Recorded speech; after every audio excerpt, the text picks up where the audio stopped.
Hey there, Sooners Nation. Welcome to the Locked On Sooners podcast. Coming up on today's show, we'll get you ready for Baylor versus Oklahoma in Waco at 11 a.m., part of the big noon kickoff show. I'll tell you what Oklahoma's got to do offensively to overcome the Baylor Bears defense, what the Sooners defense got to do to slow down the Bears offense, all that and more on today's episode of Locked On Sooners.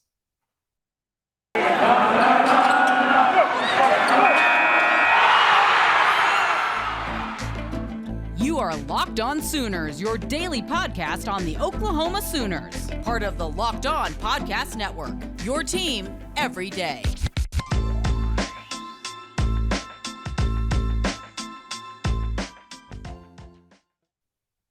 Hey there, Sooners Nation. Today's episode of the Locked On Sooners podcast is brought to you by McDonald's. Proudly serving community since 1965, McDonald's has always been more than just a place to get tasty, affordable food. It's a place where friends and family from the community can come together. A big thank you to our friends at McDonald's for always being there. Ba-da-ba-ba-ba. I'm loving it. Thanks so much for joining me. My name is John Williams. You can follow the show on Twitter at John9Williams or at Locked On Sooners. You can also follow the show on Facebook, Locked On Sooners Podcast. And now we are available on YouTube. So make sure you go to YouTube, hit the subscribe button for all the latest episode drops. Hit the like button. Let me know how you feel about the show in the comments section. Love to get your feedback, interact with you, answer any questions you might have about the Oklahoma Sooners. It's going to be a great final month of the season. The Oklahoma Sooners get ready to take on the Baylor Bears down in Waco at 11 a.m., part of the big noon kickoff show over there on Fox. It's going to be a fantastic game. Baylor is coming in off of a very disappointing loss to the TCU Horned Frogs, 30-28 this past Saturday, where Chandler Morris really lit them up for more than 500 yards of total offense. He threw for more than 460 yards. Was dynamic, effective, confident throwing the ball. Now, this is going to be one of those situations to monitor because Caleb Williams is just as adept at throwing the football as Chandler Morris, if not better. And so I think that's going to be a really interesting storyline going into this game. Can Caleb Williams do some of the same things that Chandler Morris was able to accomplish in his matchup with the Bears? Now, I think this is still a really, really good Baylor Bears team. Despite the loss last week, I think they still have a really, really good running game, a really good defense, and Gerry Bohanon, when he's good, he's good. When he's hot, he's good. The problem has been at times over the last few weeks that he's been a little bit turnover prone. But I still think that there's a little bit of concern about this team. Now, Oklahoma comes in as a 6-point favorite, and I think it's going to be a little bit a bigger win differential than that. Just in my general thoughts, I think this is one of those games that will start off close. You look back over the last couple of years in this matchup and during the regular season, and the Bears have held the Sooners to 10 points in each of the last two first halves that they've played. Back in the 2019 game, Baylor jumped out to a 28-3 lead. They had a 31-10 halftime lead before Jalen Hurts, and the Oklahoma Sooners had that incredible comeback, scoring 24 second half points and outscoring the Bears 24-0 in the second half. And then last year, it was a 10-0 game at halftime. Oklahoma again held to just 10 points. And that was a Baylor Bears offense that really couldn't do much. They weren't very good offensively, but they've really turned some things around in just a year's time. It's been an incredible turnaround. They went from last year running for 90 yards a game and about 2.7 yards per carry to this year averaging about 230 yards per game and more than 6 yards per carry. So this is a Baylor Bears team that's done a really, really nice job at turning the running game around. And, credit to the new coaching staff that came in, offensive line coach from BYU and offensive coordinator that just really helped to reinvigorate that Baylor Bears ground attack behind Abram Smith and Tristan Ebner, and then a little bit of Gerry Bohanon as well. And I think that's one of the things that's going to be key for the Oklahoma Sooners is when Baylor has the ball, they're going to have to slow down the running game somehow. You don't want to allow Abram Smith to average his season average, which is more than 7 yards per carry. He's averaging more than 4.4 yards per carry after contact. I mean, he's going to be a load to bring down. He's a difficult player to bring down. Same with Tristan Ebner. Tristan Ebner has forced more missed tackles than Abram Smith has this season. He may not have the same kind of productivity, the same yards per carry numbers, but he's a game breaker in the running game. And this is where Baylor can beat Oklahoma, is if Oklahoma is not able to slow down the running game, it's going to really impact how the Oklahoma Sooners are able to play defense, because Oklahoma wants to get after the passer. they want to rush the passer. That's where they're the best. That's where they're the most effective. But if they're not able to get Gerry Bohanon into some second and long, third and long situations, it's going to create some difficulties for them to get after the passer. If it's, a lot of second and fives or third and threes, things like that, it allows Baylor to use their whole playbook. They can even run from third and three, even third and five. I think they can still run and be effective. And so this is going to be one of those situations where Oklahoma's going to have to be really, really good in their run fits. They can't over pursue, over commit. And at the same time, they've got to get multiple tacklers to the ball carrier. They cannot expect to bring these guys down on first contact, and they have to be sound with their tackling technique, which hasn't always been the case this year. Oklahoma has struggled with tackling throughout this year. They've had several games where they had 14, 15 missed tackles in a game. And so this is one of those situations, these things that Oklahoma really has to be sound in. They can't come out lazy with their tackling. They've got to be really good at it, because Abram Smith, Tristan Ebner, they will make you pay if you're not an effective tackler. And they've got guys that can be good. It's just at times that they get a little bit lazy. I think this is a situation where, like a guy like Key Lawrence, if Woody Washington is back, which it appears that he's trending that direction based on reports from Alex Grinch, or not reports, but comments by Alex Grinch, I think you still want to play Key Lawrence some at cornerback, especially if you want to throw him out there in the slot a little bit. Now, he might get a little bit mismatch. It might be a bit of a mismatch against a guy like R.J. Sneed, who is a pretty good slot wide receiver. At the same time, Key Lawrence brings you so much in the running game that it benefits you to put him out there and have him out there as a defender.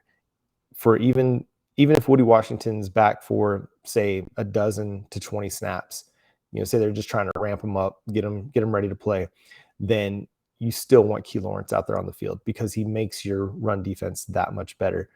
I think this is a situation where they're going to use a lot of guys, because they always do use a lot of guys, but they're going to have to use some of their bigger bodies too, because you want to plug up holes. So I'm thinking like an Isaiah Coe, a Jordan Kelly. You want to make sure you're using Isaiah Thomas off of one edge. Like your bookend edges are going to be Nick Bonito and Isaiah Thomas a lot of times for this game, because those are the guys that are your best run defenders, especially along the defensive line. Having Jalen Redmond back, it makes a huge difference in this game. Obviously, Perrion Winfrey being available and having Jalen Redmond next to him is going to be huge. It's going to be key for that defensive line to win some of their one-on-one matchups against the Baylor offensive line. This Baylor offensive line is really, really good. And at the same time, the Baylor passing game, they're really good as well. They've got some really good players. In particular, you look at a guy like Tyquan Thornton. He's a downfield threat, averages 15.8 yards per target down the field, 715 yards receiving, 17 yards per reception. This is a guy that's going to challenge the Oklahoma Sooners secondary deep. Having Woody Washington back, having your full complement of defensive backs available is going to be huge. You don't want Gerry Bohanon to get hot down the field. You want to make him pass it underneath. I mean, he's not the best quarterback. At the same time, he can beat you if you're not careful with the football, or careful in your coverages and watching out for these guys. Tristan Ebner is another guy in the passing game that can really hurt the Oklahoma Sooners defense if they allow him to find space in the open field. They're going to want to run some screen action to him to try and get him in space so that he can make guys miss and try and create big plays in the short passing game. Same with R.J. Sneed. It's going to be a tough challenge for this Oklahoma Sooners defense, but I think they can win. They just kind of have to stay committed to their run fits, get multiple guys to the ball carrier, try and bring him down on first contact, and tackle well. They're going to have to limit the downfield passing ability of Gerry Bohanon and Tyquan Thornton. They're going to have to limit those big plays and come up with some turnovers. Gerry Bohanon has been a little bit of turnover prone the last few weeks. If they're able to force him into a turnover or two, I think that'll really go a long way to creating a sense of momentum for the Oklahoma Sooners. Coming up next, let's talk about what Oklahoma has to do on the offensive side of the football to beat the Baylor Bears defense. But first, let me talk to you about our friends over at McDonald's. I love McDonald's. We go there regularly because, when you got a kid on the go and you got a kid that's doing dance and soccer, and you're taking them to different places. When you get to 7 o'clock at night, you don't want to go home and have to cook a meal. And so we'll hit that drive-through. We'll get her a Happy Meal. Loves a cheeseburger. She'll even get the little, diced onions on it. That's all she wants on it is cheese and onions, because that's just what she loves. For my wife and I, we love the quarter pounder with cheese. It always hits home. It's a great cheeseburger every time. And I love cheeseburgers. It's one of my favorite foods. Cheeseburgers and French fries. It's my favorite food. And you can't get better French fries than at McDonald's. It's a great place to get tasty, affordable food. It's always consistent and it tastes great. And who doesn't love to go get a McFlurry or apple pie? And for me, I love getting their breakfast, the sausage burrito, even the sausage biscuit with the egg and cheese on it. That's one of my favorite breakfast meals, like splurge breakfast meals. Absolutely love it. So make sure you go to McDonald's, reconnect with your friends, family, get some great tasting food. It's a wonderful place to just hit up on your drive home, your road trip. It's the holiday season. There's going to be times where you're going to need something quick that's always going to taste great. McDonald's is that place. So go to McDonald's. Ba-da-ba-ba-ba. I'm loving it. All right, now let's talk about what the Oklahoma Sooners offense has to do. They got to continue to be consistent. This is going to be Caleb Williams' game again. The Baylor Bears can be had in the passing game. Chandler Morris just showed you that. They're a little bit better against the run. And this is going to be a situation where Oklahoma is going to have to be really, really sound in their pass protection, because Baylor's going to throw a lot of different blitzes at Caleb Williams. If you look at that game against Chandler Morris, they were throwing, double A gap blitzes where they were sending both guys on either side of the center. They'd send both linebackers around edge. They'd start off in their traditional kind of two linebackers in the middle set, and then they'd send them both around edge on either side, where they'd send a lot of stunts. Oklahoma's going to have to be really, really sound in their blitz pickups and their protection calls, because Dave Aranda and the Baylor Bears defensive staff is going to really try and throw a lot at Caleb Williams and force him into some unforced errors. Like they're going to want him to throw the ball too quickly or throw the ball away, or they're really going to get after him. They don't want him to get comfortable in the passing game. They don't want him to get comfortable in the pocket, because he's shown that he's more than capable of just sitting back there and just waiting for his guys to open up, because eventually his guys will open up. And so they're going to have to be really sound in their pass protection. Caleb Williams is going to have to be, he's going to have to read the defense well, know where his lane is in the pocket. He's going to have to be able to step up and find that soft spot. And when the blitz comes, he's going to have to know where his hot is, where's his check, where's his hot route, who's the guy he's got to get the ball to quickly. And if Baylor is going to send a lot of blitzes, where's the one-on-one matchup? Who's the guy that I can target and take advantage of? Now, Oklahoma's not going to want to go after Jalen Petre very much. Jalen Petre is one of their best defensive players. He's probably their best defensive back. He has a passer rating allowed of about 48, according to Pro Football Focus. But this guy is a do-it-all. He can beat you in coverage. He can beat you on the blitz. He can beat you in the run game. He's one of those guys you want to avoid. He defensive back, but he's a fantastic player. Going to be up for All-American contention. So watch out for Jalen Petre. He's going to be one to watch. I think it really would behoove Oklahoma to use the draw play, the counter play with the quarterback, with Caleb Williams. Chandler Morris was able to beat him for 70 yards last week on 11 carries. I think this is something that Oklahoma can take advantage of a little bit, is, get Caleb Williams involved in the run game early, just kind of get his feet wet, just help the offensive line by taking a little bit of pressure off. If you're using the quarterback run game, they can't straight blitz you, because you can just sit there and run a draw play against a particular blitz, and Caleb will be able to expose it. This is going to be a really important game for Kennedy Brooks to bounce back, and the running game to bounce back, so that they can put Caleb Williams into some better down and distances, so he's not having to face 2nd and 10, 3rd and 10, and then face that blitz that Baylor wants to bring. It's not going to be an easy matchup, but I think that this is going to be the game where we see Caleb Williams really take off. He said 2 weeks to prepare for the Bears, and I don't think this is going to be a situation where he's over-prepared or he's even overthought it. I like Caleb Williams in this matchup a lot. I think he's going to do some things, like he's really good at attacking the boundary, and I think that's where Baylor can be had a little bit. That's where Chandler Morris had a lot of success, was going to the outside. and attacking the zone in the kind of the cover 2 area where it's beyond the corner and in front of the safety on that edge. I think that's really where he's going to be able to thrive. He's done a really good job throwing over the middle too. And so if he's able to continue to hit his guys in the intermediate part of the field, that'll really help to open things up on the outside as well, because they'll have to suck in and account for what he does in the middle of the field as well. We got to get a good game from Kennedy Brooks. I think this is going to be a game where Michael Woods comes back. He tweeted out that he was going to be back, in no uncertain terms. I mean, he kind of said we're back or something like that on Twitter. And so having him back is going to be huge as well. I would love to see them spread Baylor out, go 4 wide with a running back in the backfield. Get all your top pass catchers, Marvin Mims, Mario Williams, Michael Woods, Jaden Hazelwood. Get all 4 of those guys on the field at the same time and really put pressure on Baylor's defense. If they drop a bunch of guys into coverage, then you just run. You run some draw plays. If they try to play press man, you attack them down the field. Caleb Williams and the receivers were excellent against Texas Tech, winning down the field. And I think they can win down the field in this game too, if they're able to give Caleb Williams enough time. I don't want to see him go empty much, because when they go empty, I think Baylor will blitz. But if you go 4 wide, you leave a running back in the backfield to help out with some pass protection. Eric Gray and Kennedy Brooks have both been really good in pass pro this year. I think it's going to help them out a lot. Get that quick passing game going as well. Like, get some stuff going out to the outside where Mario Williams and Marvin Mims and Michael Woods can beat their defender and try and pick up some cheap yards. It just helps take the pressure off of everybody. But it's one of those, like, Oklahoma's going to have to score because Baylor will.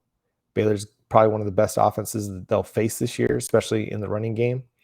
And Oklahoma's going to have to do some things to catch up. I do think that this has a chance to be another tight ball game like it's been over the last couple of years. I do think Oklahoma's offense is going to be more than enough to overcome Baylor's defense. Look for another big game from Mario Williams. He and Caleb Williams found something a couple weeks ago against Tech. I think it continues this week. I do expect another.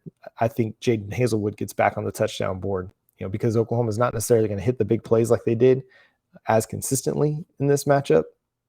And so I think they'll have some red zone plays where Jaden Hazelwood will be the target. And I think he'll win some of his matchups. They're going to have to be efficient. Again, get into short down and distances, not face a lot of 3rd and longs. We're going to need a clean game from the offensive line. They can't set the offense back with penalties. There's a good chance that they'll have to use silent counts. Obviously, you're on the road in an environment that's been a pretty tough place to play lately. It's hard to say about McLean Stadium in Waco, but it has. And so I'd like to see this team come out sharp, come out clean. You're not going to score on every drive. I mean, I don't think you will, but you can't set yourself back by unforced errors like false starts or illegal formations or holding calls. Those things are drive killers. So play a clean game from the offensive line. Be effective up front. Got to open some holes for Kennedy Brooks. They got to get the run game going, because these 3 defenses that they face over the last 3 weeks of the season, and potentially one of these teams in the Big 12 championship, they're going to challenge your passer. They're going to try to make the true freshman Caleb Williams beat you, which he seems more than capable of doing. But you're going to need your running game to take a little bit of the pressure off. So coming up next, I'll give you my score prediction and why I think this is going to be the Caleb Williams moment. But first, let me talk to you about BetOnline. BetOnline is back and better than ever with a new web interface for the start of the basketball season and more props, odds, and lines than ever before.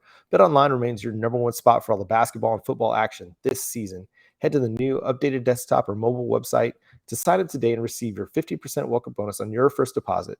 Just use our promo code LOCKEDON to receive your bonus. From basketball, football, NHL, boxing, and UFC right to your favorite Vegas casino games, don't wait to take advantage of all the amazing offers available for the 2021 season. BetOnline is the fastest and easiest way to bet on all your favorite sports. BetOnline is where the game starts. And I've got to talk to you about Built Bar as well. Built Bar is my favorite breakfast. Best tasting protein bar ever. It's easy to eat, 100% covered in chocolate, and it tastes great. So many great flavors as well: salted caramel, double chocolate, and my personal favorite, the peanut butter brownie, but also love the coconut almond, which I've got sitting on top of my fridge right now. It's so good. And they've got the brownie chunk, the coconut brownie chunk bar back right now. So if you've had the coconut brownie chunk, you can go to built.com and you can get that now as well.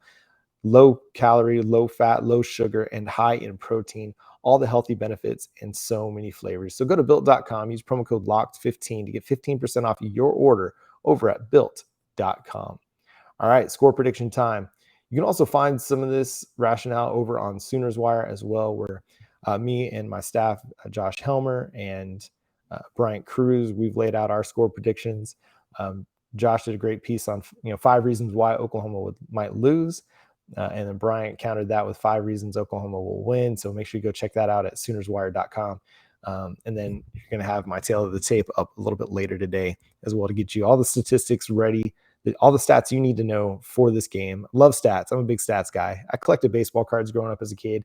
Always loved to just sit on the back and look at the season averages and career averages of players and just kind of pit one player against another and have my own debates and things like that. So big stats guy, love stats.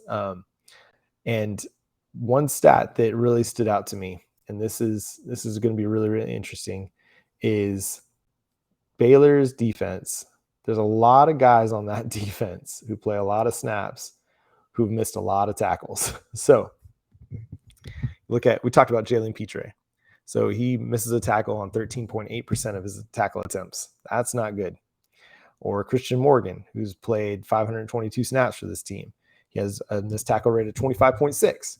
Dylan Doyle, 12.9. JT Woods, 16.3. They've got a lot of guys. Terrell Bernard, another guy who's played a lot of snaps and one of their better defenders, he's missed 11 tackles. So this is an opportunity for the Oklahoma Sooners defense or offensively to take advantage. Like, they're the team. Generally, Oklahoma's defense is the team that's generally given up more yards because they miss tackles. If they're able to force more missed tackles on Baylor than Baylor is able to force on them, I think Oklahoma wins this game, and I think they win it pretty handily because you got a lot of guys on the outside. You got Kennedy Brooks as well, and Caleb Williams, who are able to make a lot of guys miss in the tackle attempt when they've got the ball in their hands. So I believe that Oklahoma wins this game. I think it's going to be a tight game through the first half. I think we might see something like a 14-10 game through the first half where these teams are still trying to feel each other out a little bit. Oklahoma's able to get some things going offensively. I think they have a lead at half, but I think it could be a little bit closer game. But then I think they have in the last couple of years, I think they really put a lot of points on the board in the second half. And so I think this is going to be a game where Oklahoma wins 38-24. But like I said, it'll be close through halftime, and then Oklahoma is able to break it open in the second half to get the win. I think Caleb Williams has a standout game. I think this is going to be the game that really solidifies his Heisman contention. He's kind of been on the fringe, and a lot of people have been unwilling to put him in the Heisman contention because he hasn't played a lot of games. But I think this is the one against a good team, a team that's number 13 in the college football playoff rankings, number 18 in the USA Today coaches poll.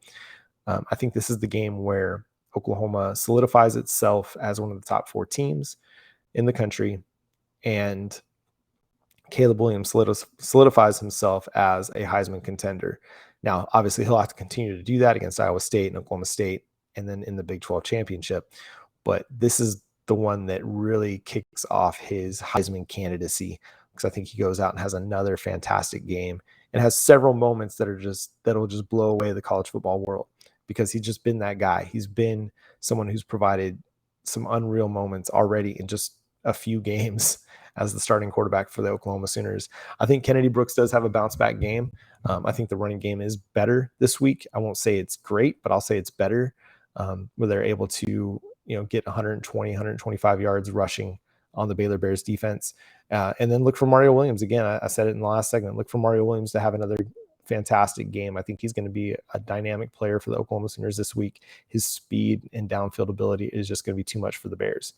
So that's going to do it for today's episode of Locked On Sooners. Thank you so much for listening. Thank you so much for tuning in on YouTube. Make sure you are subscribed to the show over on YouTube to get all the latest episodes. Make sure you hit the notification bell so that you are updated whenever a new episode drops. We're free and available on every podcast platform as well, so make sure you're subscribed wherever you get your podcasts. And again, would love some feedback on how you feel about the show, what you'd like to see in the show, any questions you might have that you'd like me to answer on the show. And then we're going to have more coming with Iowa State after this, and then we'll have a great Bedlam week with Locked On Pokes host Linda Godfrey as well. So get ready for all that.